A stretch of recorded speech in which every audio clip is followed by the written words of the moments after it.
Merci, Monsieur le Président. Monsieur le Président du jury, Messieurs les membres du jury, permettez-nous de commencer cette présentation en adressant nos sincères remerciements à notre directeur de mémoire, le professeur Alemao Komla, et à notre co-directeur de mémoire, le docteur Aoki Kunyantema, pour leur disponibilité, leur conseil et leur soutien pendant tout le temps qu'a duré notre recherche. Ensuite, nous vous remercions, messieurs les membres du jury, pour l'intérêt que vous avez voulu porter à notre travail en acceptant de siéger dans ce jury. À tout le corps enseignant et administratif de la faculté de droit et de sciences politiques de l'université de Kara, nous témoignons également notre reconnaissance. Enfin, merci chaleureux à notre famille, à nos amis et collègues pour leur soutien. Monsieur le Président du jury, messieurs les membres du jury, nous sommes tous des consommateurs par définition. Les consommateurs constituent le plus grand agent économique. Ils influencent presque toutes les décisions économiques, publiques et privées et en ressentent les effets. Cependant, dans leur relation avec les professionnels, ils sont souvent vulnérables en raison de leur infériorité économique et informationnelle. En France, leur protection génère un contentieux de plus en plus grandissant. La plupart des États membres de l'UEMOA ont mis en place des corps de règles pour protéger le consommateur dans ses relations avec le professionnel qui devraient en pratique générer des contentieux. C'est dans cette optique que s'inscrit ce sujet intitulé « Le contentieux de la consommation dans l'UEMOA ». Messieurs les membres du jury, Loïc Cadier, dans son œuvre « Découvrir la justice », conseille de commencer par définir si l'on ne veut pas buter. Le contentieux pour l'opinion vulgaire renvoie à qui aime les litiges ou disputes. Mais dans ce sujet, le contentieux est formé par un ensemble de procès se rapportant au même objet. Quant à la consommation, étymologiquement, la consommation vient du latin consumatio qui signifie accomplir. De manière large, elle est une notion qui renvoie à la réalisation ou l'accomplissement de quelque chose. Mais dans cette étude, la consommation est l'ensemble des opérations économiques et juridiques tendant à l'utilisation des biens de consommation. Cela sous-tend une relation contractuelle entre au moins deux parties, le consommateur et le professionnel. La notion de consommateur est pendant longtemps restée sans définition. Au plan doctrinal, le consommateur est la personne qui acquiert ou utilise un bien ou un service dans un but non lucratif. Le consommateur est, dans cette étude, toute personne physique ou morale qui achète ou utilise pour la satisfaction de besoins non professionnels des biens ou services. Quant aux professionnels, la doctrine le définit comme toute personne qui, dans un but patrimonial, exerce une activité habituelle et organisée. Dans le cadre de cette étude, il s'agit de toute personne physique ou morale, publique ou privée, qui agit à des fins entrant dans le cadre de son activité commerciale, industrielle, artisanale, libérale ou agricole, y compris lorsqu'elle agit au nom ou pour le compte d'un autre professionnel. Par ailleurs, l'UEMOA est le sigle de l'Union économique et monétaire ouest-africaine. Elle fut créée le 10 janvier 1994 à Dakar, au Sénégal, et est composée du Togo, du Bénin, du Burkina Faso, du Sénégal, du Mali, du Niger, de la Côte d'Ivoire et de la Guinée-Bissau.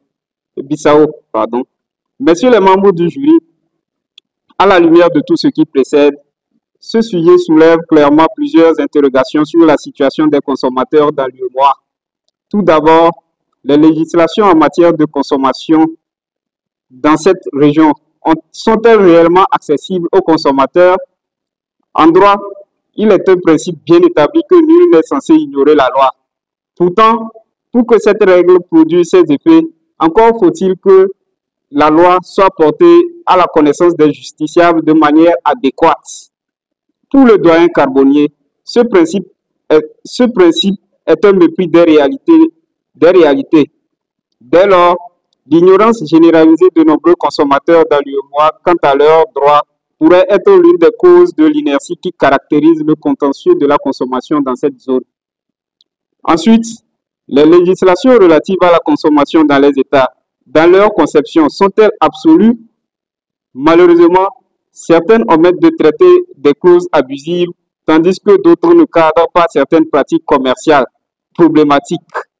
Les consommateurs dans l'UEMOA ont-ils la facilité de réclamer judiciairement leurs droits? L'analyse révèle des insuffisances quant à l'accès des consommateurs aux juges. En effet, les difficultés liées aux instances et à la procédure subsistent. Dans sa construction actuelle, le droit de la consommation dans l'UEMOA assure-t-il une protection réelle des consommateurs? Monsieur le président du jury, messieurs les membres du jury, l'étude de ce sujet revêt un intérêt théorique et pratique. Au plan théorique, elle met d'abord en relief l'ignorance des consommateurs et présente de façon détaillée les droits dont disposent les consommateurs dans l'UEMOA. Elle révèle les insuffisances dans la protection des consommateurs. Pour Yacouba Sila Koïta, la protection des consommateurs dans cette zone est résiduelle car plusieurs États font fi de l'interdiction de l'abus de faiblesse et des pratiques commerciales agressives. Sous cet angle d'idée, Ali Ousmane préconisait l'intégration de la responsabilité sociale des entreprises car selon lui, cela permettrait de mieux protéger les consommateurs. Par ailleurs, cette étude soulève la difficulté d'accès aux juges que connaissent les consommateurs. De plus, cette étude est d'un grand intérêt car elle fait partie des prémices doctrinales sur le droit de la consommation dans l'UEMOA. En pratique, la jurisprudence a démontré que les consommateurs sont défavorisés parce que la rigueur de la procédure n'épargne pas les profanes qu'ils sont. Monsieur le Président, messieurs les membres du jury, relativement à la problématique, cette étude a en premier lieu révélé une atonicité du contentieux de la consommation dans l'UEMOA.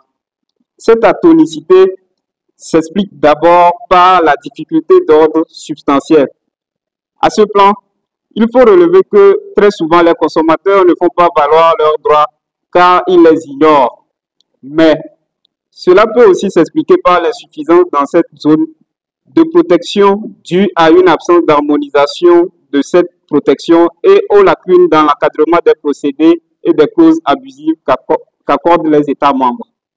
Ensuite, cette absence de dynamisme du contentieux de la consommation est liée à la difficulté d'accès aux juges que connaissent les consommateurs dans l'UEMOA. Cette difficulté est d'abord liée à l'intervention d'organismes administratifs dans le règlement des litiges de consommation et les restrictions relatives aux instances judiciaires. Elle est aussi due à la procédure inadéquate pour les litiges de consommation et la quasi-inadmission des actions des associations de défense des droits des consommateurs. Monsieur le Président du jury, messieurs les membres du jury, voici ainsi présentés les résultats de nos travaux de recherche sur le contentieux de la consommation dans l'UEMOA, qui a été parsemé toutefois de quelques difficultés. La difficulté majeure reste la documentation limitée sur notre thème.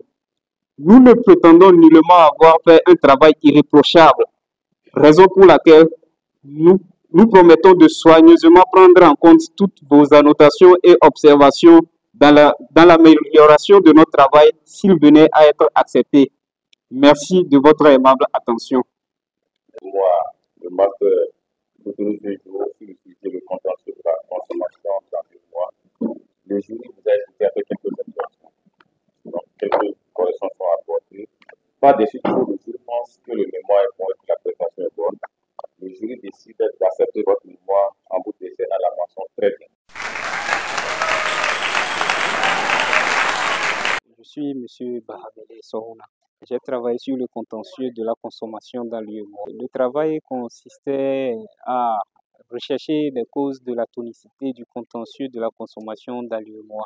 Les sentiments de joie, tenons à réitérer nos sincères remerciements à notre directeur de mémoire, le professeur Komlan Alemao, et à notre co-directeur de mémoire, le docteur Kounyantema Aoki, pour leur disponibilité, leurs conseils et leur accompagnement pendant tout le temps qu'a duré notre recherche.